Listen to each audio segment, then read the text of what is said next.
Our first reader is Aria Aber. Aria was born to Afghan parents in Munster, Germany. After finishing school, she relocated to London, where she studied English literature at Goldsmiths College, University of London, and she currently lives in New York City to pursue her MFA in poetry as a Writers in Public Fellow at NYU. Her poetry has appeared or is forthcoming in the Poetry Review, Best British Poetry 2015, Muzzle Magazine, Prelude, Lighthouse, Reservoir, and many others. She's been awarded the New Writing Prize in Poetry from Wasafiri, as well as fellowships from Kundiman and Dickinson House. Without further ado, here's Aria.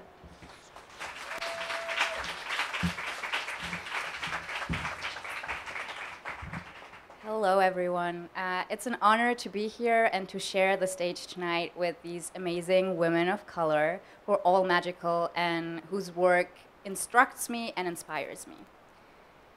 It's difficult to go first, but I'm just going to start with a very self-indulgent poem. Ode to my hair. Exotic, OMG, so thick, a rug, so to speak.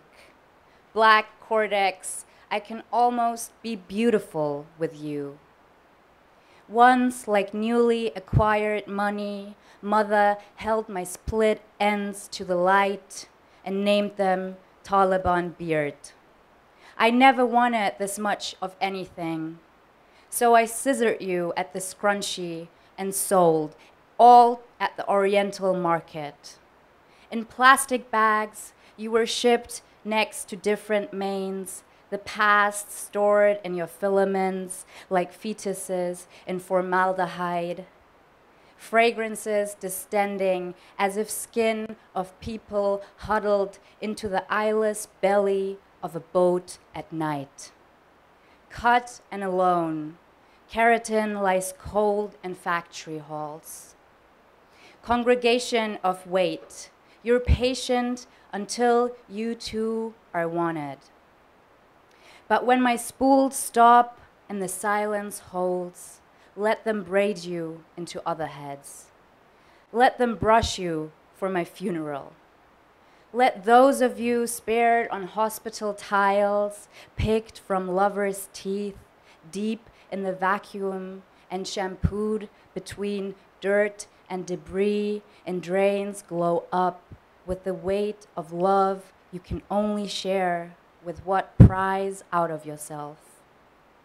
Those tied to magpies' feet, refugees ballooning to elsewhere. What is to be said of you? I won't be gone until you are. Heavy root that rots to bloom when I shrink. Stay and conquer the sargasso in my tomb. The next poem is written after Peter Gizzi, who in one of his works described sunlight as dope. And I mean, what is more dope than sunlight? I made a mistake, but the fun seemed infinite. When I desired a gun more than a love tattoo, I became hysterical. Not in the heat by the lantern and Hull or in the hall of festival wrecks. Instead, it occurred again next to that accumulation of albatross meat near the swimming pool. Nothing about anything was cool. Pity swam in gravy on my plate. To abase myself, I masticated most of it. Some I quietly spat into a plastic bag to hide in my purse. I wasn't from there, you understand, so found joy in carrying things. To live inside prayer, to me, was abjuring the world. How wrong I was. And then the wows and cravings, sound of beetles banging on morrows. All along the cultured city, art houses looked disposable. Memento mori, my ass. Freedom petrified my hands. I trotted back to the pool. The albatross meat had me dumbstruck with desire. When Wittgenstein said, "The limits of my language mean the limits of my world," He didn't imply what I felt, but I snorted it anyway. The hospitals were full of doctor mouths inquiring about why I drank a shot glass of ink, thinking it'll turn my irises blue. I want to believe that once we walked in the other realm, and everything we said to each other was true. The other world, which is inside this one, contains no salt and no dancing. I saw it, which means game over. When I went home for the first time in years, I yearned to be theatrical, kiss the dirt. I didn't. I sat there, velveteen, just breathing. Scientists claim albatross can fly up to 46 days without landing. Okay, the next poem borrows its title from a quote from Octavio de la Paz, and it's called, "To love one another, we have to undress our names." What once was feathered like a voice, a seduction of finches, now is vigorous, bids me into the sun. I am not less enough. Once a man unbuttoned my spine into the purple noise of night, swore, "You're not like them. Look at how light your skin is." The muezzin punctured our howls to the lucid blue wall above our heads, the eucalyptus leaves posing a wilted array of golden fins. What strange genius it takes for a cobweb inside a warm lamp, this act of self-sabotage for quick sustenance. Once a man turned me over, pretended I was someone else, pulled my hair by another's name. I understood why exile means more than a flock of finches drowning in a river, what the immeasurable expansion of space has to do with an expanding past, why I was named after a place, which is just another interpretation of holy. Once I glittered blue as a gecko against a stranger's neck, my hair inside his mouth revolving an organism of wet, sandy eels. There is only so much you can tremble within another's breath, if almost innocent. Once I waited 2 full years for the ocean to lower itself. It kept not happening. Once I forgot how to pray, and then I learned it again in uncertain gossamer. Bismillahirrahmanirrahim. God, I say, my forehead kissing the flowered rug. I am not exquisite. Look at me. I am not trying to disappear. And the next one is for Jess, who taught me how to write about my family in a loving and respectful manner, because I, for one, used to rip them apart in my poems, which is not very nice. Family portrait. The girls and I circle the wet grassed garden to serve nuql and tea to our mothers, who titter and swat bugs on each other's arms. Yano slapping the tableau to Milad, singing Rahim, Rahimullah, jolts my ears with its sexless faithfulness. What wrong did I expect all these years? Later, while our mothers snore on the living room floor, we gumshoe past Joy Namaz, pack our lives like limp geese by the neck and let them dangle from the window to avoid looking at the faces we're about to lose. Family, to me, is only the sweat of female secrecy. Nagine's body hair sings to mine as she passes me the joint, cheeks wistful with the heaven of Avron glow. Finally, Lida explains to us, Foucault, there is no invisible force to relieve us from ourselves. We are, after all, going nowhere. And I agree. Then why, every time the bathroom reeks of sacrificed blood and poultry, do I begin to weep for a drill to cleave the center of my forehead so the light can enter me in shuddering waves. I do believe in God. I do.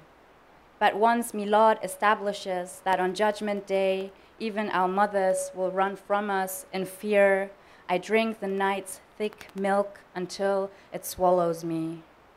In my dream, sunrise spills needles of golden ink on mounds, and all my soft dirt begins to wheeze, as if asking to be seen.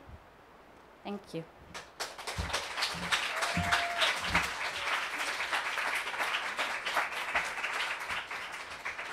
Thank you so much, Aria. That was beautiful. The next poet we have up is Marwa Helal. Marwa is a poet and a journalist. Her work appears in Apogee, Hyperallergic, The Offing, Poets and Writers, The Recluse, Winter Tangerine, and elsewhere. She is the author of I Am Made to Leave, I Am Made to Return, which is actually available in the back, and Invasive Species, which comes out from Nightboat Books in 2019. Helal is the winner of Bomb Magazine's biennial 2016 poetry contest and has been awarded fellowships from Poets House, Brooklyn Poets, and Cave Canem. Born in Al Mansoura, Egypt, Helal currently lives and teaches in Brooklyn, New York. Please welcome Marwa.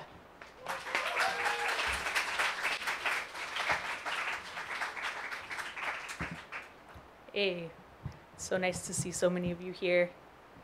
Thank you, Aria, for opening the space up with those beautiful poems, and Jess for allowing us to celebrate your genius. I hope you just soak up all the light coming your way tonight, and just want to say that poetry is hard work, and Jess is a model in how to do it with grace, and I'm just really grateful for you, so thank you.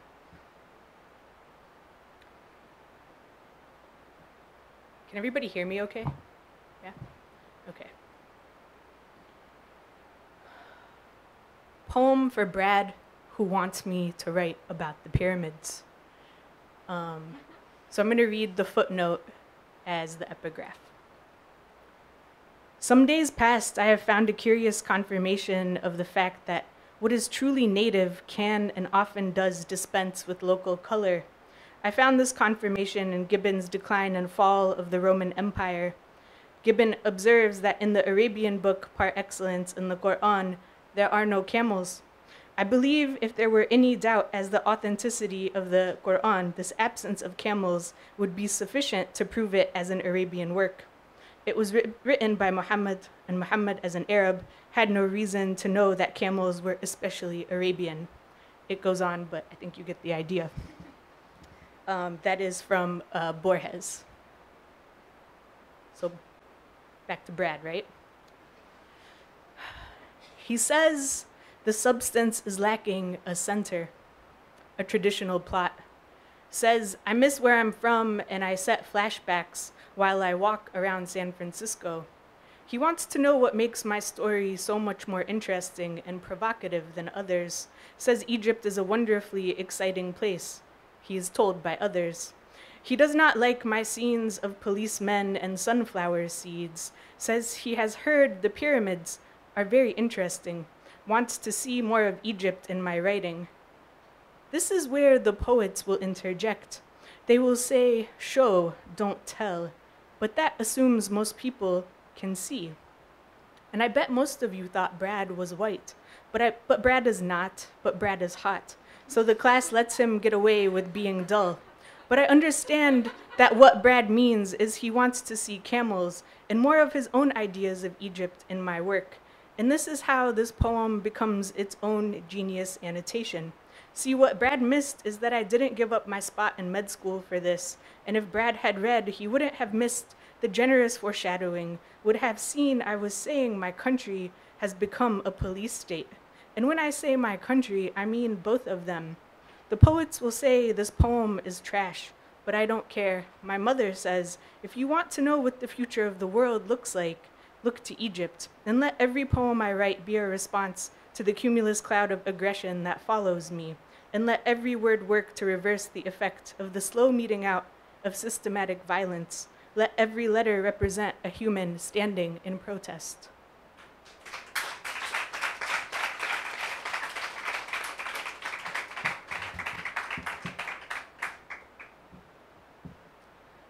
Poem that wrote me into beast in order to be read. Samira and Aziza and Nabila Awatif and Adel, Isis and Mat, yes, Mat of the 42 laws and ideals we used to live by. You of white feather and commandment who made us, taught us of stars, and named them, named us, made newt and systems of irrigation, Nile Delta source inventors of mead and goh for drawing, of lapis and woven cloth, and harp, Sinai, Berber, pen and paper. We were winged creatures, weren't we? Tell me, because I still dream of flight. Sometimes I trumpet waiting to be sound, I who have made earrings of arrow, reporting now to you of the mythical creatures I dismantled in order to become the one writing words you are reading. Tarsal by metatarsal, I disjointed false to be true. Sometimes I am cell with eyes made up of 5-strand DNA, quintuple helix, amoeba bond. I would claim you as my ancestors thrice, but once is honor. I am trying to be worthy, live to have learned so much that God made Arab to know what it is to be both black and Jew. To be Arab is to beast in order to be read. Like scripture, etched calligraphy, wood and metal, I ask you to marvel at poetry they tried to make us forget. In Guantanamo, and all unnamed time will ask us of this time. Come back again and again. While we were out, the world has become image we made in our own image, and this is what we hunt. Now, I've caught my reflection between incisors, I, beast of no nation, who want only to be read. Excuse me, now it is time to be fed.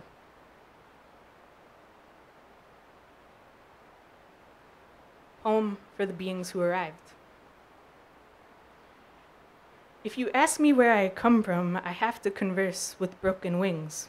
This is a line, and all love is agreement each day of living and agree or disagree. And love is not what we think it is, what we have been told it is, agree or disagree.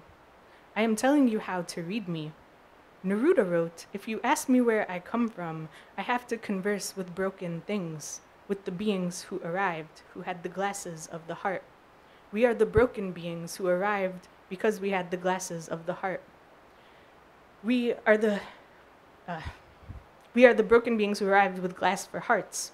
Poetry is instrument, allows us to see through thought. Thank you for saying my work does not sound like it is in translation. Thank you for not saying my work sounds like it is in translation.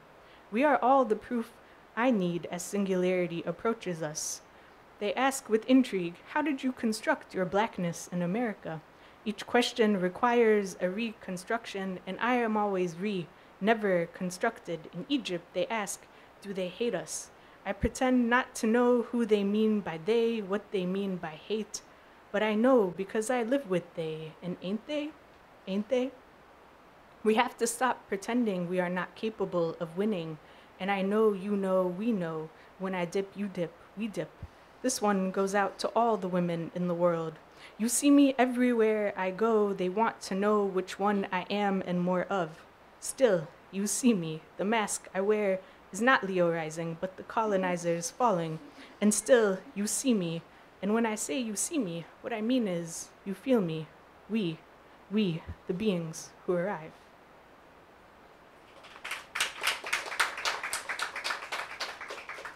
I have another one. This is dedicated to all the DJ Khaled fans. Oh, I see some heads shaking. Okay, all right, okay. You got the keys, keys, keys. An ode to DJ Khaled. You so naive. You sophisticated. You so spiritual. Told Larry King you pray 10 times a day. More than 10 times a day. You pray in your head all the time. Now all the Muslim boys have a new line to impress the uncles with. Must be why you so fire, even water tried to claim you. Remember when you got lost on a jet ski in the dark?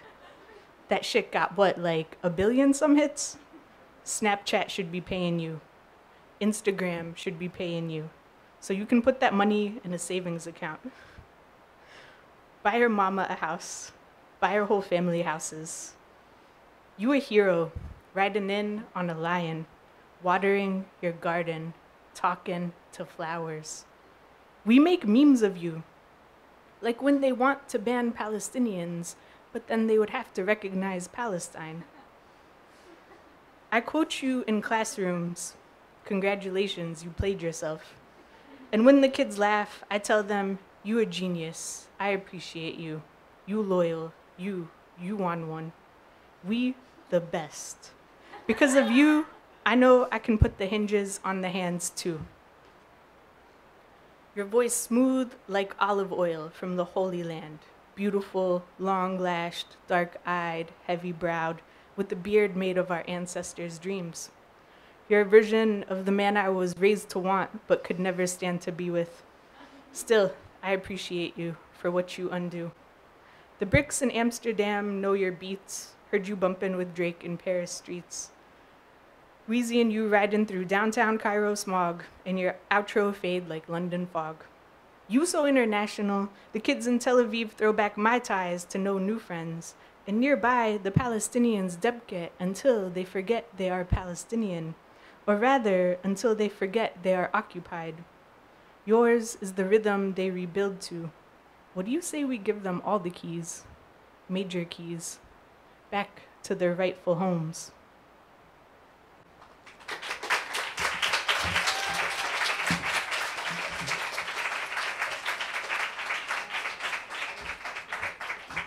Thank you, Mara. That was amazing. Does anyone follow Assad Khaled on Instagram? I didn't see a video yesterday, but I did see that it was his birthday, which I was excited about. So we're halfway through the readers, and I'm already sad about it. This has been so amazing. Our next reader is Melissa Lozada-Oliva.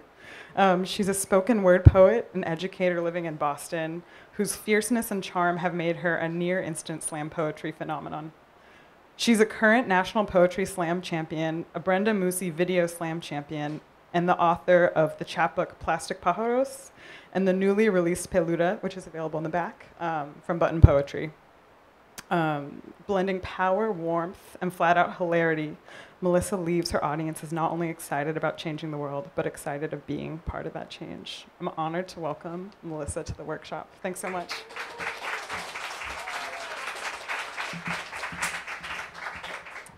Hello, I'm Melissa. I'd like to address my choker necklace. It's keeping my head on my body. Also, I'd like to just say that Jess is my favorite writer, and if anyone is lucky enough to be in her life, or have her in their lives, they're very lucky. I just was repetitive. But also, I write to feel less like an alien, and when I read Jess's work, I'm like, it's okay to be an alien. So I'm so excited and proud. Okay. This is a book, a chapbook I wrote called Peluda, means hairy girl. It's all about hair removal and the beauty business. My mom's a beautician. So I'm just gonna read some poems.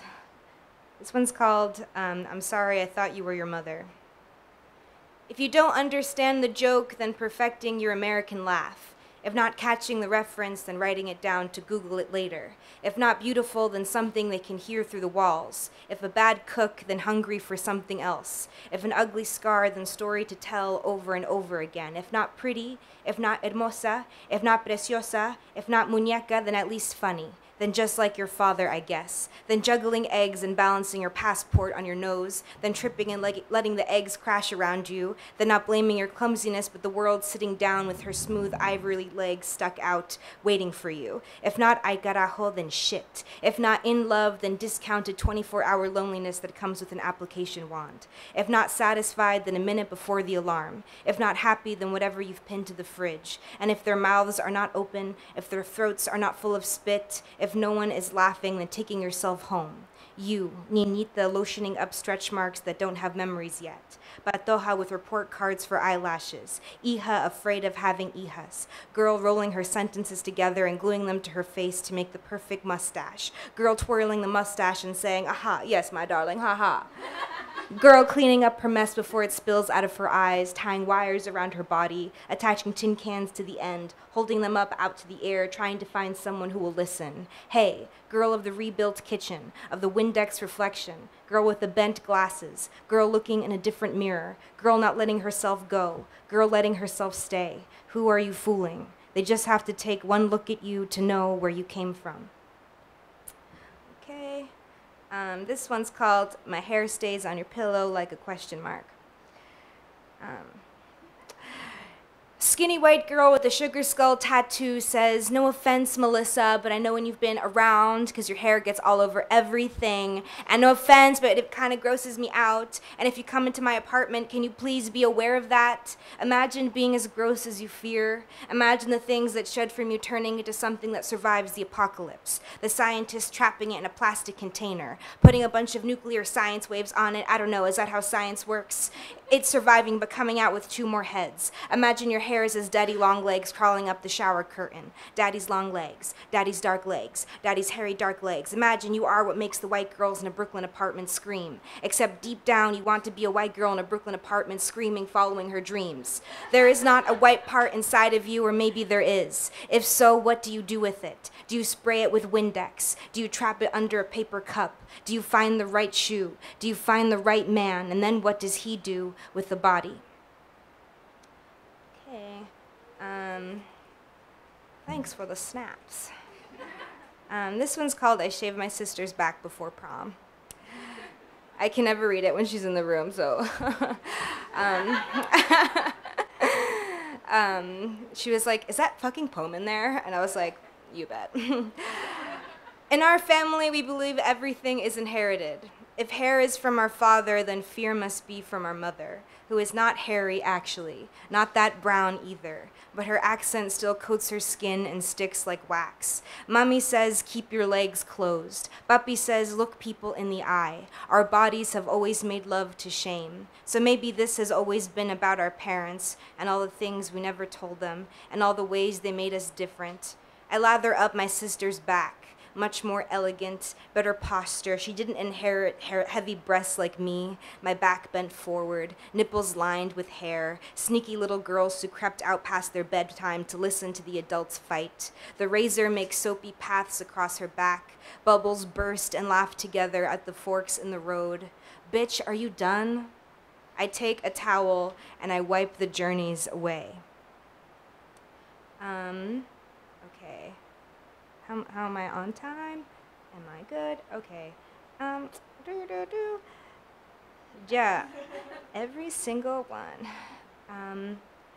Cool. This one's called I'm So Ready. It's after Ariana Reigns. I can't wait to be hairless. I can't wait to be smooth. I can't wait to remove all the hair from my body and have a mountain for you to climb. I can't wait for you to climb me. I can't wait for you to take pictures at the top of me and show them to your friends. I can't wait to be the country you travel to and get diarrhea in because the food was too spicy or your host mother poisoned you. I can't wait to be visited. I can't wait to be the second world wife to your first world husband. I can't wait for the registry. I can't wait for all the fucking blenders. I can't wait to fucking blend. I can't wait for you to never text me back. I can't wait for you to come out of hiding. I can't wait to wonder where you went. I'm so excited about giving up. I'm so excited about giving in. I've been ready for you. I've been ready for another you. I've been ready for all of the yous who have ever touched my face to be in one room and talk about my body. I can't wait to be there with my eavesdropping equipment and feel really bad about it. I've been waiting to feel bad about it. I've been waiting for my sadness to fill out a bikini real nice. I've been waiting for my hair to get longer, for it to get so long I can measure the distance between the last time I saw you and the first time I thought I saw your ghost. I've been waiting for it to get so long it gets stuck in everyone's sweater and everyone's vegan frap. Ya no puedo esperar to be yelled at about it, to eat meat again, to tell you what was missing, to get fired, to be a disappointment, to prove my mother wrong, to prove my mother right, to wash my hair, it's been 2 weeks, fuck, to be in everyone's toothbrush and plug up everyone's bathtub, to be the reason you're bathing in a flood, to make a splash. Ya boy, estoy lista for the plumber to pull out a chunk of my waste from the drain, for him to say, oh whoopsie. I'm ready for the Drano. I'm ready to be drained. I'm ready to be the problem you can't name. I'm ready for you to remember me. Okay, so I'll read, can I read 2 more? All right, This one is based off of Jessica Jones. Anyone watch that little show? So I really liked the show, and I saw myself in it, but I was also like, this is about an angry white girl. But I really relate to it. This is the poem. It's called AKA What Would Jessica Jones Do? Jessica Jones is so dark-haired she must be Latina. I pretend she is so that I am not once again rooting for some angry white girl. So I tell myself all of this throwing a heater out of the window must be chingona. All of this rude, lonely girl must be bruja. All of this breaking and entering and you shoot at me, I'll pull the bullet out of my ruined jacket and shove it up your ass with my pinky finger, must be mujerista. All of this dark hair clinging to her rosy cheeks like a bad boyfriend must have been my abuela's once. All of this smash a cockroach that crawls up the drain must be with my mother's fist. And when Jessica Jones looks in the mirror and says to be alone is better, it must be me. It must be me not smiling back. All right, this is my last poem. I wrote it. Okay, yeah, it's pretty self-explanatory. Thank you for paying attention to me and to us. So excited to hear Jess read. Here we go. Yosra strings off my mustache 2 days after the 2016 election in a Harvard Square bathroom. There is a very little light in here, but we're used to this. We worry about taking too long. We worry about someone knocking on the door, someone asking us what we're doing here, someone making us leave. Before this, Yosra jokes about lining her hijab with safety pins while he waited for a white family to clean up their table. The white father stared at Yosra for too long and said, "I'm so sorry," referring to the crumbs and coffee stains he and his family had made, like they had made this mess not thinking we would have to sit here in it. Still, at the same time, we tell him, don't even worry about it, because we have done all of the worrying for them our entire lives, because we have learned to forgive every space we enter, because our mothers have taught us to bring cleaning supplies, because Yosra keeps a roll of string in her purse for emergencies. And the emergency this time is I'm about to see a white boy and I want him to like me. And my mustache looks like a stock ticker for money I will never have, or subtitles to a foreign movie with an actress I will never look like, and maybe one day I'll actually be chill like the white girls, the ones who don't shave for political reasons, the ones who took an entire election cycle to grow out a tuft of armpit hair, who say, "You are crazy, it's all in your head, why don't you just love yourself more? I don't even see what you're talking about." The tragedy is everyone was trying to be nice while denying the emergency that bloomed around us. Yosra sees the hair because she knows where to look. "Okay," she says, putting the string in between her teeth. "I think this is the most Middle Eastern thing I've ever done. And I think about the most Guatemalan Colombian thing I've ever done, and maybe it's grow. I think about the most American thing we've ever done, and it's hide in this bathroom. I think about the most womanly thing we've ever done, and it's live anyway. This isn't oppression. This is I got you. I believe you. It hurts, but what else are we going to do? It aches, but we have no other choice, do we?" Yosra tells me she's leaving, says I'm not going to struggle for a country that doesn't even want me. And I think of the Spanish word ojalá, derived from Arabic, meaning God willing. If God wills it, if God wants it, if I even believe in God anymore. If Yosra mercilessly, lovingly stringing the hairs out of my face is a kind of prayer, then God will it. Then God damn it, we will live in this low light. I tell Yosra, "Okay, let's go, I'm ready." But she says, no, hold still. We are not done yet. Thanks.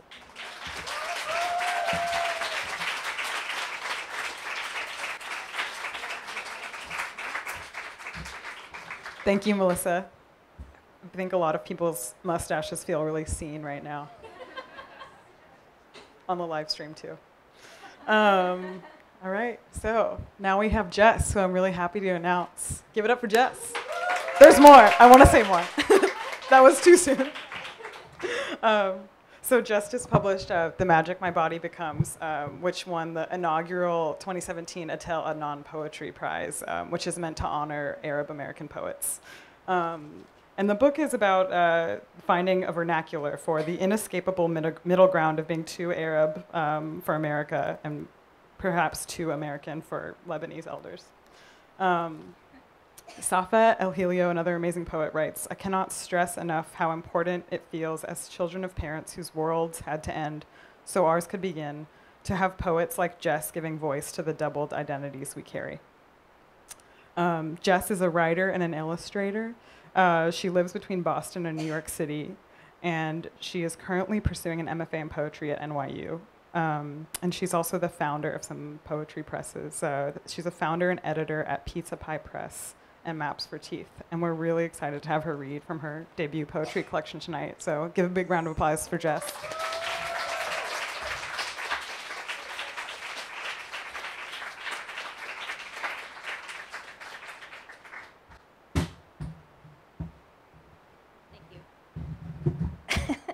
I had to make sure that my skirt wasn't riding up. I think it's not. Can everyone hear me okay? Okay. Cool. Thank you so much for being here. Thank you so much for Asian American Writers Workshop for having me.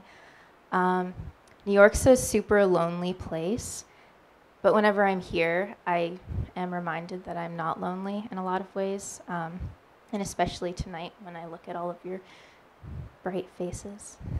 Thank you to Marwa, Aria, and Melissa.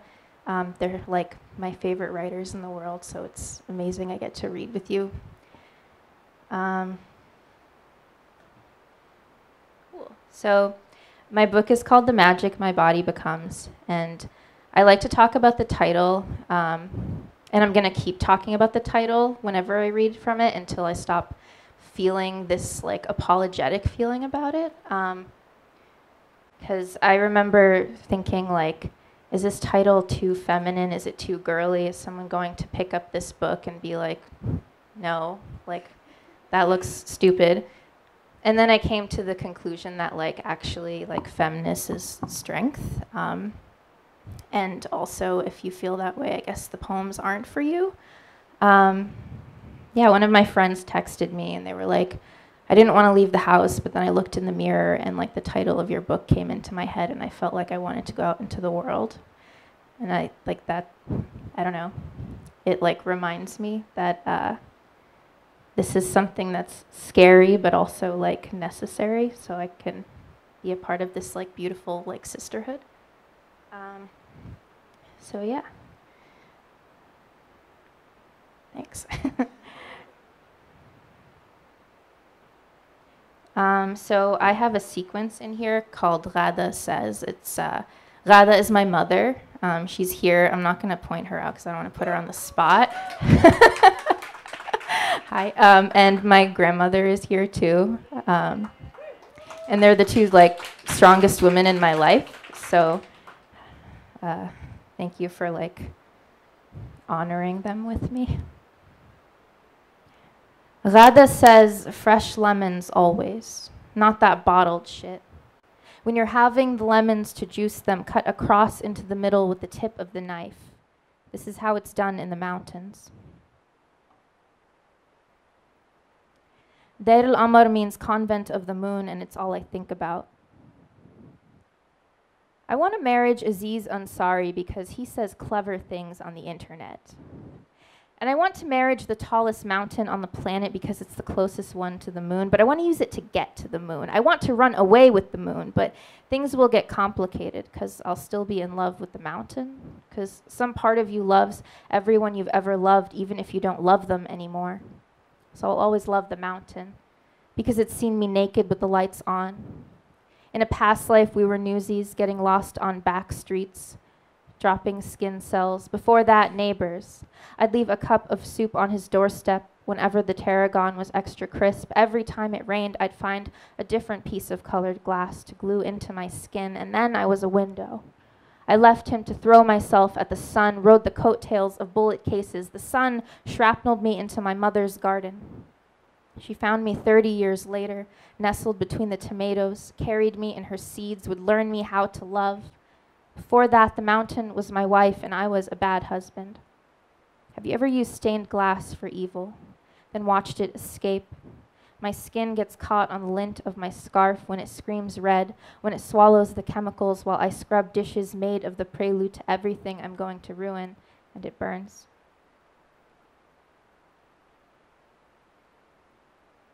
Ghada says, your spine is a river the rest of you will always return to.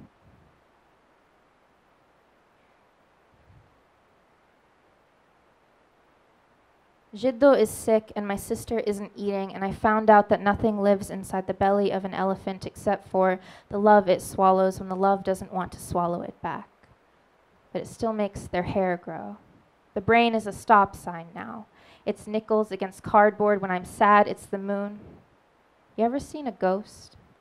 You ever dreamt about soda can people? They live in the dregs of civil war, in the aftermath of the burp, in the trail of history's nails against its own wrists, trenches for alternate timelines. I don't know Jack, but Jack knew my mom. He died at 18, swallowed by love, but not before he swallowed gunfire. Megafauna of the chest, nickels shooting out of the body, blood cells arranging into elephant before becoming confetti against olive trees, scarlet pill bugs, all tusk through his red t-shirt. He hugs my mother as she chops parsley, and he doesn't know that I know he could have been my father, and he wants to be, but I already have a father. I had a dream about fevers once. Buttons the size of trees, futures peeking through the thread holes, eyes opening like mouths, my sister still not eating, nothing lives inside her belly, and Jiddo asked me about the condition attached to the frontal lobe as we juggle our dreams. He asked me what I saw in mine. I didn't tell him I saw him there as a child, but not quite. He looked more like a gazelle with fig trees for arms and himself as a child swinging from the branches. But I just told him about the moon full of bees, bouncing against the earth like your eye against a first love's eye. He told me his brain is an upside-down chair when he has a fever. He has a fever, all tusk like a streetlight.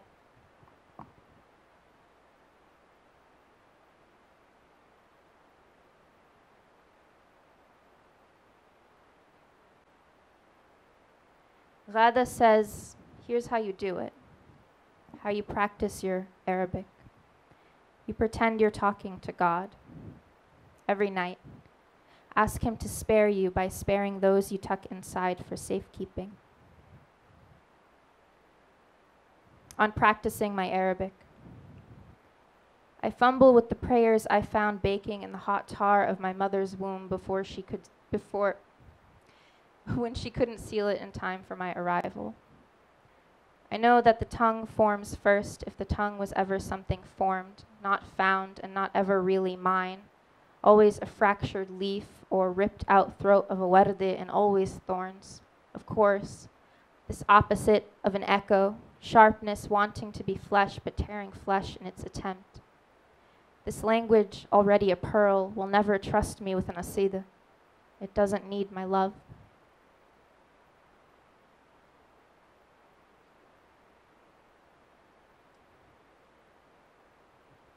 White man says to my brown father, go blow up your own country, I'm not buying a car from you.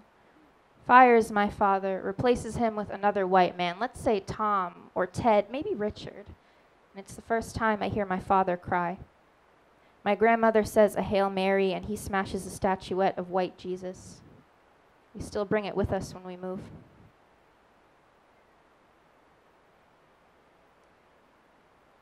I realized this at 23. Aladdin was supposed to be my brother. Jasmine, me, except all convex hourglass waste I only ever saw in the squeeze of my toothpaste tube.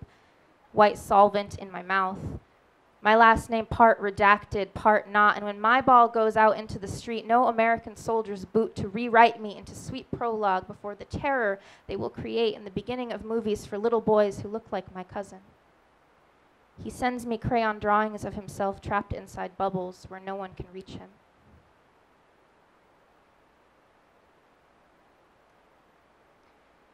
This next one's called Sin el-Fil, which is a neighborhood in Lebanon, in Beirut specifically.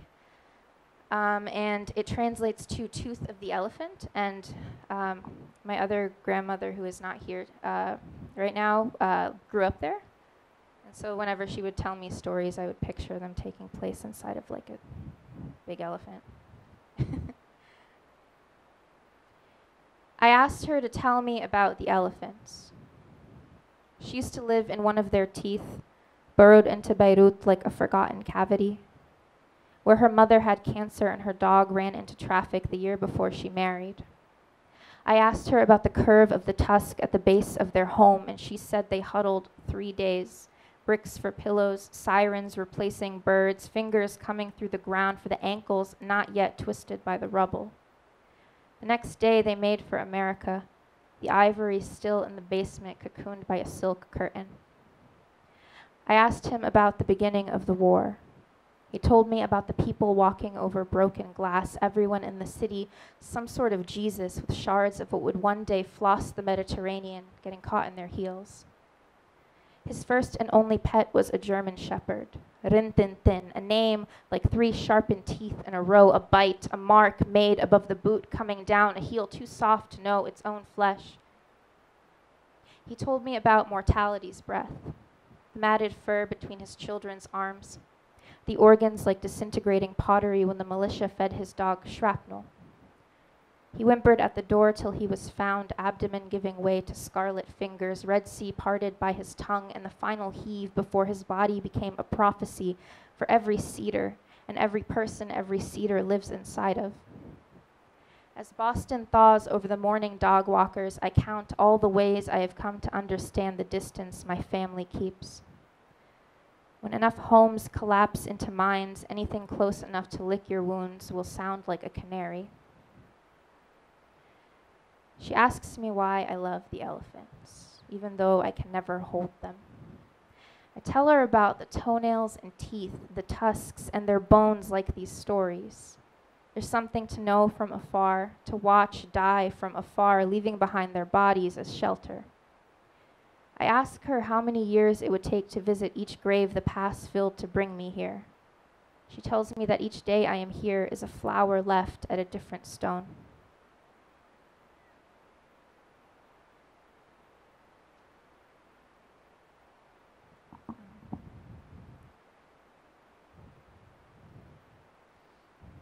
This is for you, Antoinette. When they ask me who I pray to, I say, patron saint of the gap in my mother's front teeth. I say, patron saint of the long-lost gap in my teeth, who took it back but left me with a whistle, a reminder of the resemblance I let myself forget. I say, patron saint of my grandfather's forehead, who whispers about the heart on fire under formaldehyde and earth. Patron saint of my sister's bitten nails that never catch dirt when she lays flowers at the base of a stone that took 5 months to arrive because no one else came around. Saint of the lemon tree his father put there, saint of the ripest tomatoes, saint of the shrapneled kitchen tile their baby feet slapped, saint of the blue peaks by the ocean where we began, saint of the way we say what again and again as plea, as demand. I know there are saints of lights not written about. Saints of walking sticks falling against floors not holy. The saint of the self as God, when God has done enough to be reshelved and left dusty. When they ask me, I say patron saint of Theta's hands, small hands that beaded and embroidered and kneaded and carried and learned the alphabet. A for apple, B for box, C for candle, D for dog, D for death, D for dirt under the nails. A hard day's work, a picture frame and his cold wedding band. This is how we compete with the silence that wants to take us.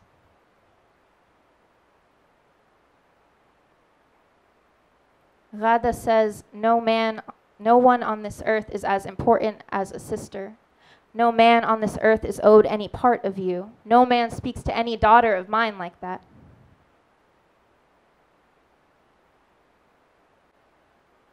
The backroads. My little sister tells me that a donut will make me happier than any man ever will. Suddenly I am all laughter, lipstick, and then rage as we talk about the daughterness of us. Open sunroof on a winter night, but we came from the womb of a woman who stays close to the eye of the storm in herself and our bodies follow suit. We are stone cold. We are bitches. We don't have much in common but this. It is enough to be everything. I watch her peel the asphalt back. She flicks the road like a wrist, hand tuned to the rosary swinging from her rearview mirror, hand flickering in and out of a fist, and now she's staring down a red light, talking about a man who tried to tuck her into a mountain once, tried to tell her when and where to avalanche and how to do it quieter. So she's got no time for white boys, no time for Beirut boys, no time for anyone who tells her what to do. She's all eyebrows and incense. She's all ghost of the woman who stared down the barrel of a gun when the militia came for her. The man who gets to tell me what to do hasn't been born yet. He never will be. Yeah, that's like, every time I read that poem, I need the room to know that's a direct quote, and I'll never write a poem that good. My sister's a badass.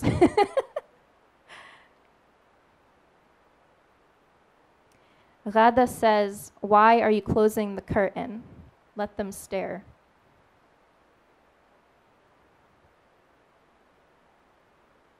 This one's called TBH, I've got more things to say about hair than I have hair. If an Arab girl caves into the forest of her body, is she the tree or the axe, or is she the space between? How easy it would be to steal into the kitchen after dark, into the third drawer, quick, painless, the way Mama parted the dough for the na'ish. I fell asleep the way my claw marks faded, but that memory didn't. Did you know that even the collarbones can be hairy? My own have caught my father's tears once, then twice, and I can't tend to this murky aquarium without at least mentioning the magic my body became. I keep tender creatures safe. When rabbits climb out of the mouths of prophets, the hairs on my stomach perk their ears, but my body already knows the past. Picked the olives, then stripped the bark, save for these splinters the sun has fashioned into a mane. Sometimes I'm afraid these hairs are all I have left, but I still feel myself growing, all rings around a muffled seed, its hum that never stopped. Do you hear it?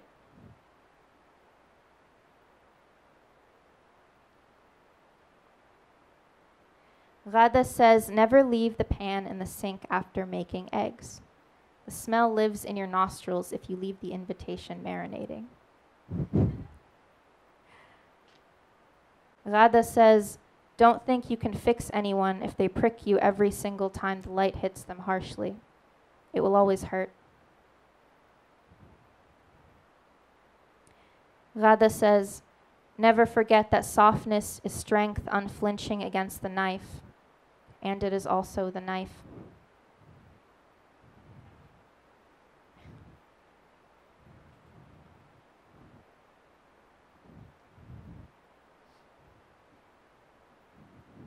This is after a song called Give Me the Flute and Sing, Atin il-Nay by Fairuz, after a Khalil Gibran poem. Origin is an apple, jam jarred to make wine, put in the ground, but always comes up vinegar when picked at the skin of where the earth spit you out before you were you, but after the flute started playing. Hands are the etymology of prayer. I turn mine slowly in the morning sunlight through my window. I watch the rings hug my fingers. My knuckle hairs grow back slower now, but I still have this inheritance from a man who sang to his fig trees and raised his voice at a woman sprung from the shadow of a tree full of switches. And all I can ever do is brew coffee for the mild-mannered and write stories that don't belong to me. I come from love that didn't always know the right way. A cracked seed aware of its cyanide, bruised fruit, preserves or vinegar depending on the light. His body pushes up tomatoes wherever her hands waver. This too, a type of apology I listen for until that flute in me stops.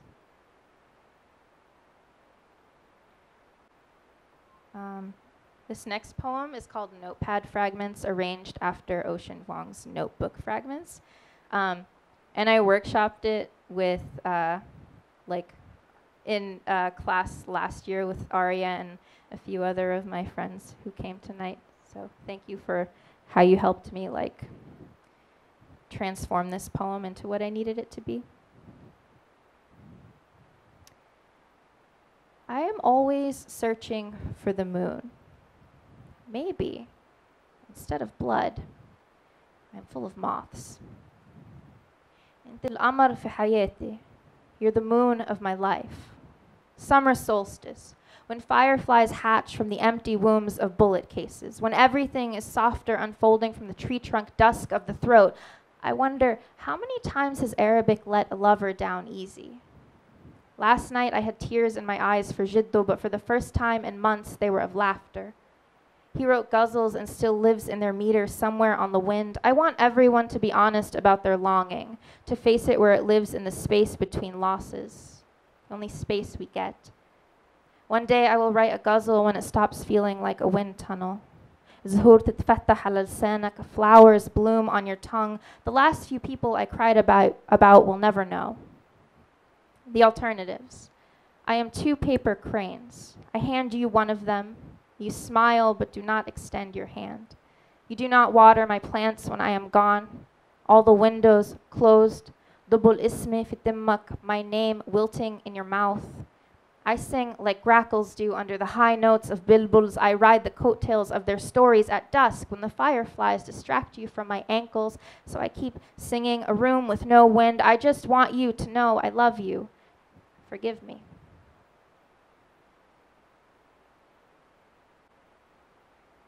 Ghada says, when your hands have handled enough ovens and hot pans and wax, they will stop feeling the burn.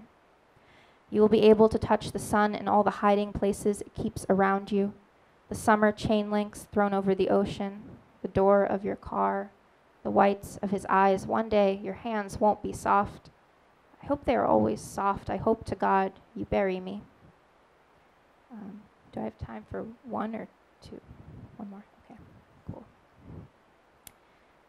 Thank you again so much for being here and for putting up with like how awkwardly shuffly I am right now. But it means the world to me. Origin story.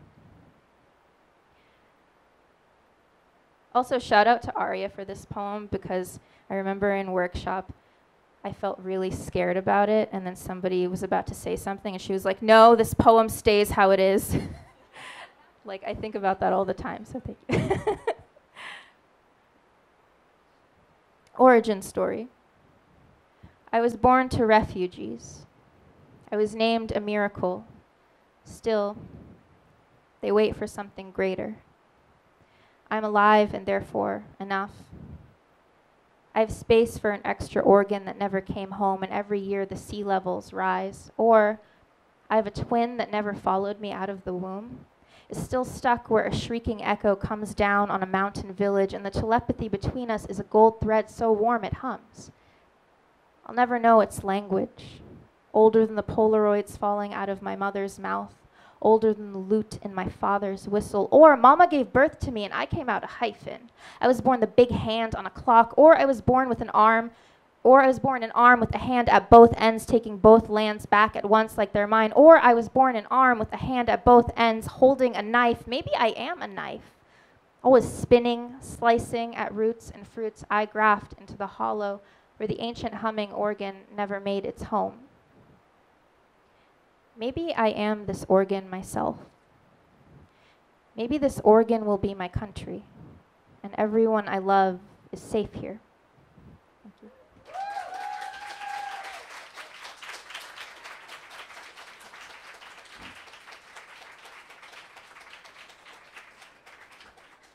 All right, one more round of applause to everyone. That was incredible. Woo!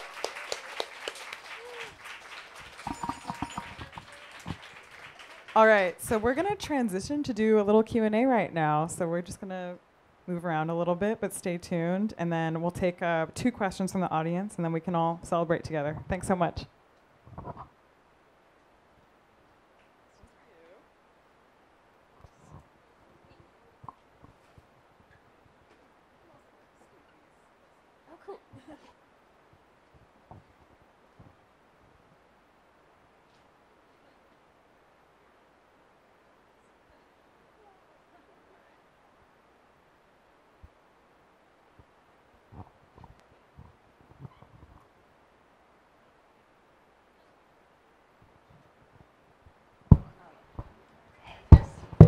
Hey, Jess. Wow. Sup. Hello. Cool. So I'll be covering for Ellen DeGeneres tonight. I'll be DJ Khaled. No surprise. Cool. So I was really excited that we all got to read together because I feel like all of our work speaks at different registers, but also like with arms in both directions reaching out for each other.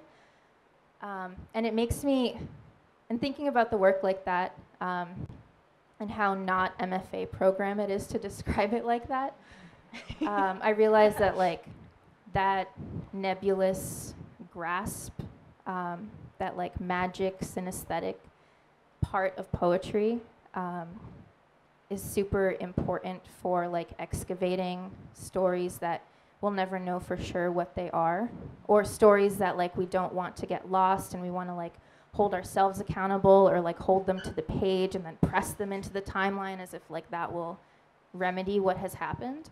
I don't know, so I guess I want to address like how I feel about that before I ask you guys, and then we can like take turns talking about it. But I'm super interested in how like witchcraft and magic and I don't know, like what that means to you as you write poetry. For me, I like to think about different timelines. That's only been exacerbated by my obsession with watching The Flash in the past couple of years. But it wasn't until the first time I was like going through major life changes and like falling in love and like realizing that how heavy it was and how like, does this feel so heavy for everyone else? And I realized it was because I was like thinking about all of the timelines that like civil war has like snatched away from my family, and like I'm living something that there are people like in my blood who didn't get to have this, and then like am I living it for them as well, or is something cycling through that like I don't know. So I think about that, like specifically my poem about my grandfather having a fever and my sister not eating, and like this Jack person who could have been someone who wasn't, and how maybe he still is on like an overlapping plane and things like that. So that's how I try to quilt things together, and I guess I'm like, yeah. How about you? So I guess like in terms of thinking of witchcraft and magic in my poetry, I write a lot about like sisterhood, and specifically like a lot of poems about like women removing hair for each other. But also like my mom is a beautician, and I don't know, beauty has always been like, or like the beauty business has always been a fascination for me, because there's so much like work that goes into like looking perfect, and also this like American ideal of beauty, of being like, I don't know, of aiming to look like that. But also I think there was, I don't know, there, you know, adopting like white feminism, which kind of shames a lot of things that my mom does for a living, and like grappling with that, and maybe realizing that what my mom does is actually like really magical, and she like transforms people's bodies like every day, and is like really intimate with like parts that like only, you know, she has seen like really intimate parts of people, I guess. And I don't know, she has never been to college or has been in an MFA program the way like I am, and I get to, I guess, make beauty with my words. And that feels magical. I hope that answers the question. Yeah, like Yeah. I was thinking about the softness of what your mother like does and the softness of what you do, and how your work, I feel like, tries to like close that space, and I think it does that really well in like the intimate, like tender moments. Yeah. I have an unpopular opinion. I think that creating art requires some sort of magic all the time, and I know that people don't like to say this because it sounds undemocratic, and tends to exclude people. I do think that everybody has access to that spirituality or that magic that happens when you write your best poems, and like you get out of it, like, I don't know, like you're waking up from something and you don't remember how it happened. At least that's the case for me for my best work. Everything else that where my analytical mind is too present is okay and good, but it's not, I don't know, it's not transcendental, I guess. But I'm one of those annoying people who always lights incense in her room, and like I try to have an intention before I start writing, and I don't know, I want to stay open to everything that there is, and that's the witch in me. Yeah, I really love this question and how you brought that poem into it. Such a devastatingly beautiful poem that's a model for empathy and imagination, really. So thank you. To answer the question, I really like what you said about, am I living on behalf of my ancestors, basically, who didn't have the chance to have these experiences.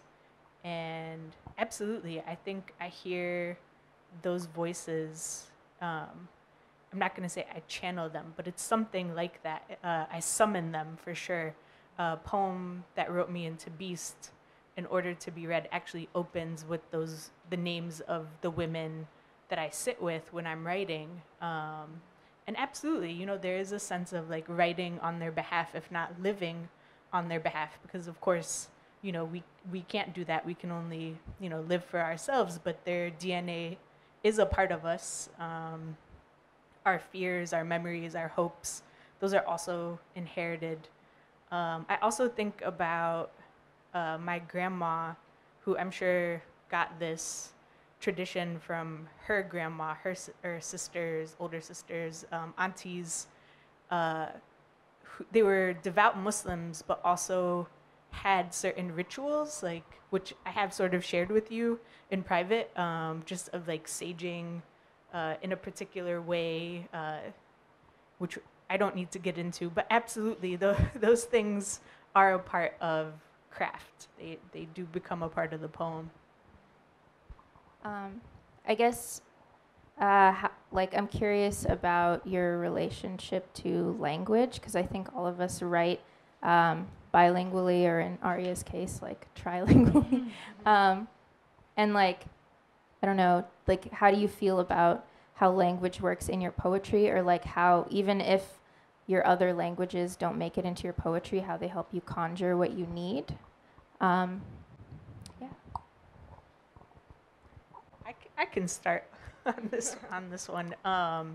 So just thinking about the syntax, right? The syntax in Arabic, then translating that order of thought into English can create like a really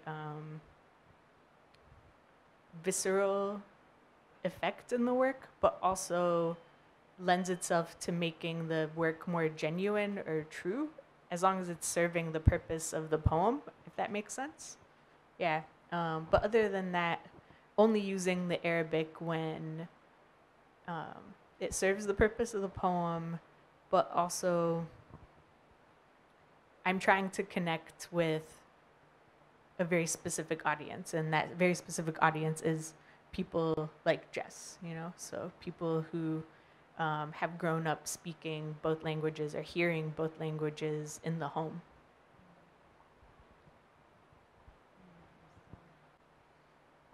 I guess, I don't know.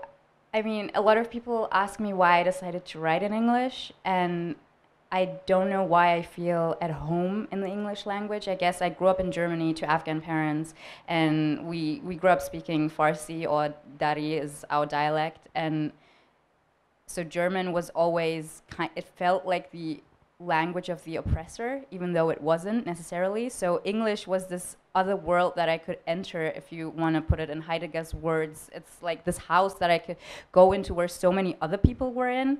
And I mean, English allows us to communicate with one another and like for me to be here. So even though English is probably a more oppressive and colonizing language than German, it also, like, because of what it has done to so many people, it has also opened doors. And I think, I don't know, I want to bring in my mother tongue, and sometimes I do bring in German to like reflect the ways in which the demographic of people who speak English are changing. Yeah. Yeah, I feel a lot of what both of you are saying. I think I definitely am writing towards people who grew up, hearing their mom yell at them in Spanish, or yeah, I feel super at home with English, and I love how little.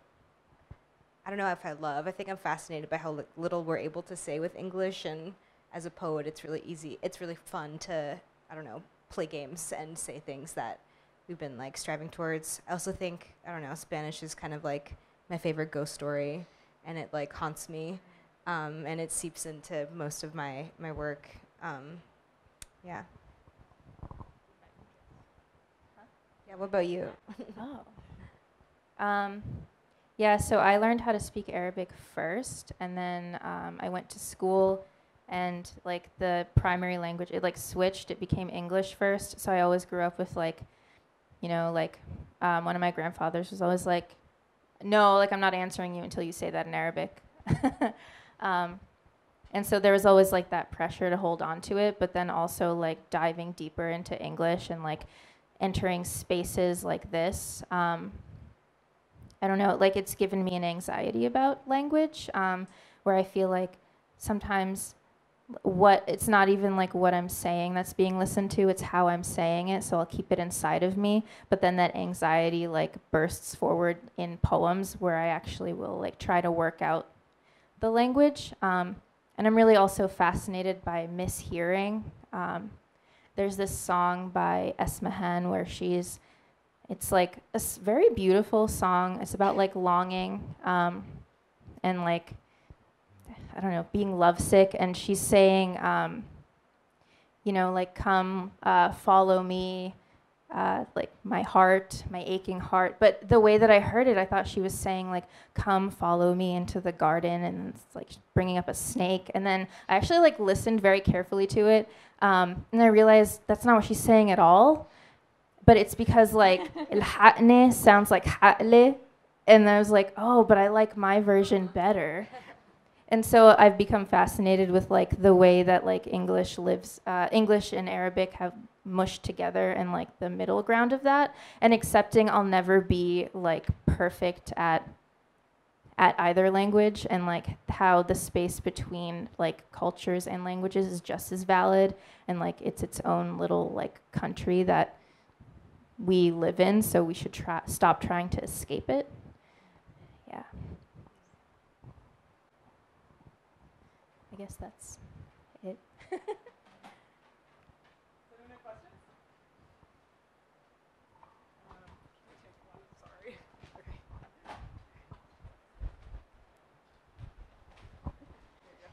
Thank you. So this question is for all of you. How do you find the words to identify yourself?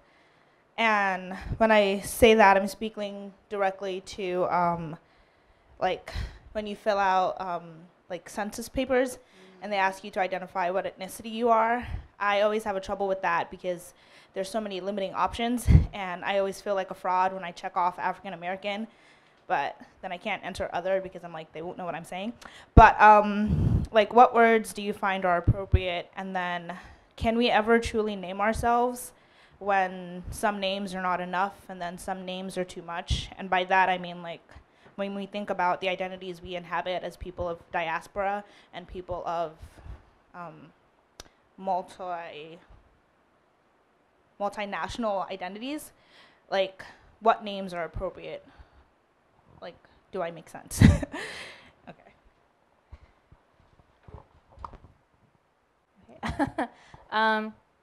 So I grew up with my dad all the time being like, you're Lebanese, don't let anyone ever forget it.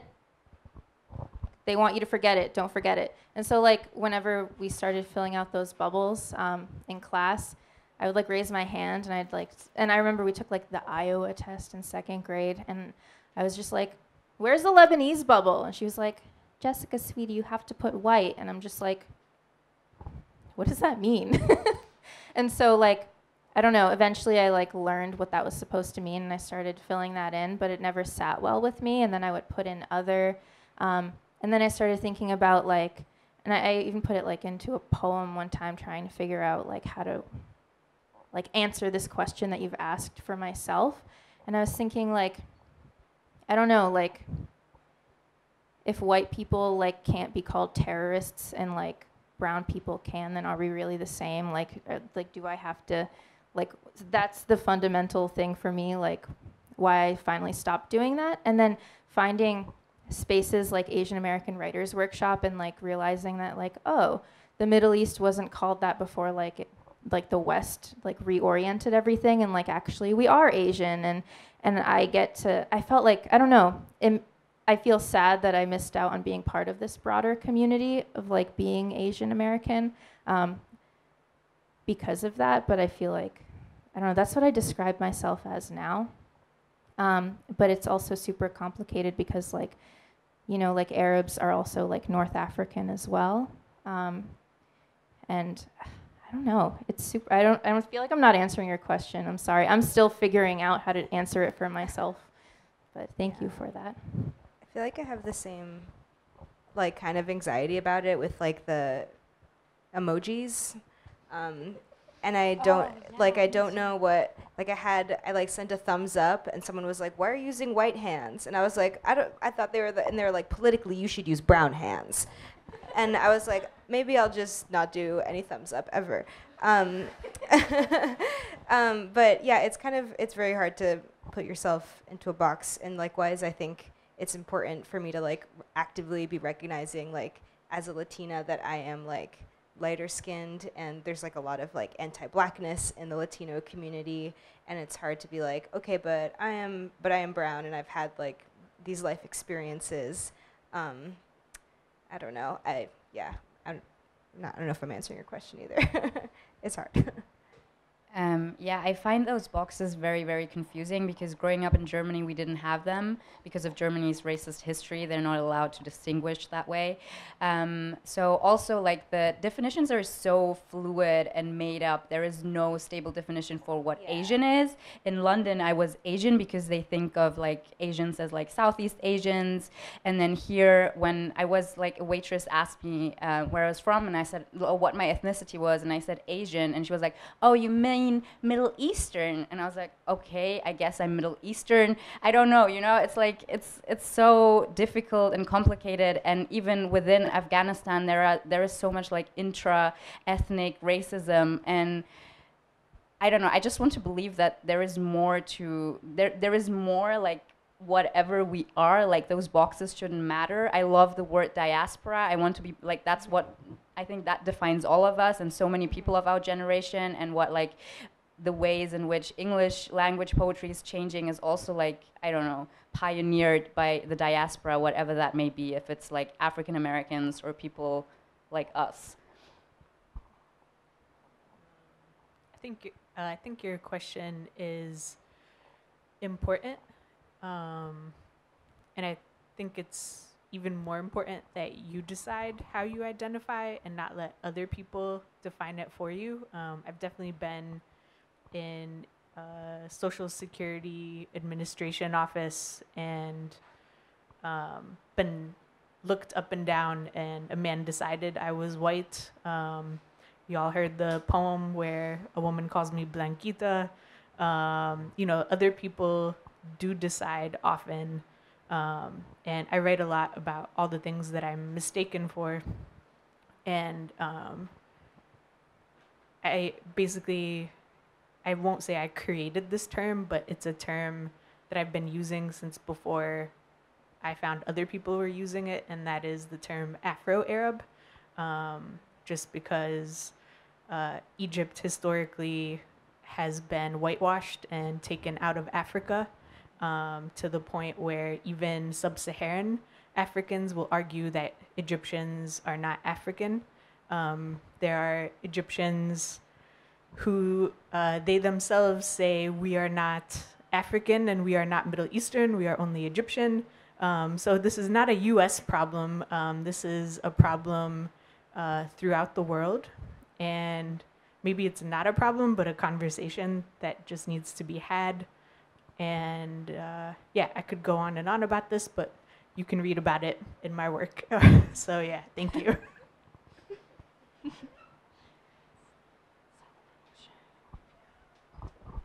Okay, so I think we'll take 2 questions and then we'll kind of answer them at the same time, or you pick and choose which one you want to answer.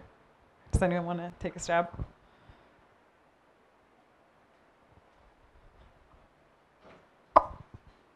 Hi guys, thank you so much for reading tonight. It was really, hearing all 4 of you collectively was a really grounding experience. So I went to one of Marwa's readings the other day, and it was in a room full of predominantly non-Arab or just white poets. And Marwa, you specifically read some of the poems you read today, and you had some Arabic words in it, and you did not give any context or anything. Do you feel like when you use these words in different languages, do you have to explain them, or do you just say them and let the poem give the context? Another question? I don't mean to put people on the spot.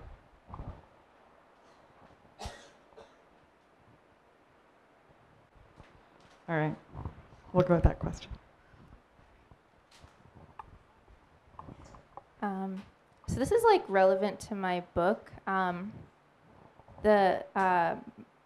press was like really amazing and super supportive, and like went back and forth and like to make sure that like the Arabic was super, like when I actually wrote in Arabic, that it was correct. But then there's like that in-between space, right, that I talked about before, where like I'm using Arabic words, but like I'm doing it with an English alphabet. And they like wanted me to italicize them, and I said no, because that just like, it makes it, I don't know, like doing something like that and then like giving context to like anyone who might feel uncomfortable not knowing. Like, I'm not about that, because I'm trying to, like, un-other this part of myself that, like, I feel like is kind of taken away and held over here above my head. Like, I don't want to feel like I'm still grabbing for it. So, yeah, I just kind of, like, throw the words in there, and then if anyone is uncomfortable or doesn't know, they can ask, or they can, like, look it up, or even just like, I guess what you were saying about the surrounding, just the rest of the poem itself, I think it's cool. It's like in art when like you're looking at a painting and you can't figure out what's happening in the middle, and that makes you pay attention to like all the details on the side. I like the idea that like more things in the poem will come forward when you're trying to figure out what this like mystery word is. Yeah, thank you for your question and your kind words, by the way. I'm against translation. I still have to learn to not italicize. I somehow still do it. I don't know why, but definitely if you don't feel that it's necessary to translate it within, like if it doesn't serve the purpose of the poem, then you shouldn't do it, because, I mean, how many hermetic and obfuscating poems was I forced to read in English, where I had, like, because I don't have a Christian upbringing and I didn't have the knowledge of mythology, so I had to look up so many things. And I mean, I've looked up Spanish words in poems, for example, by Eduardo C. Corral, who also doesn't offer translation. If you care, you can do the work. Yeah. I feel like I'm just going to say the same thing. Okay. So. Yeah. Well, I appreciate your observation. I definitely was very aware of my audience that night. Glad we got through. We got through together. Let's see. I'm very intent about who my audience is, and my audience is not Becky. My audience is Randa. My audience is Seher. My audience is Rami. My audience is Sarah. Like, that's my audience. You're my audience. So I'm not worried about them. Like, if they want in, like, they can do the work. They need to do the work, honestly. Like, it's time. It's time.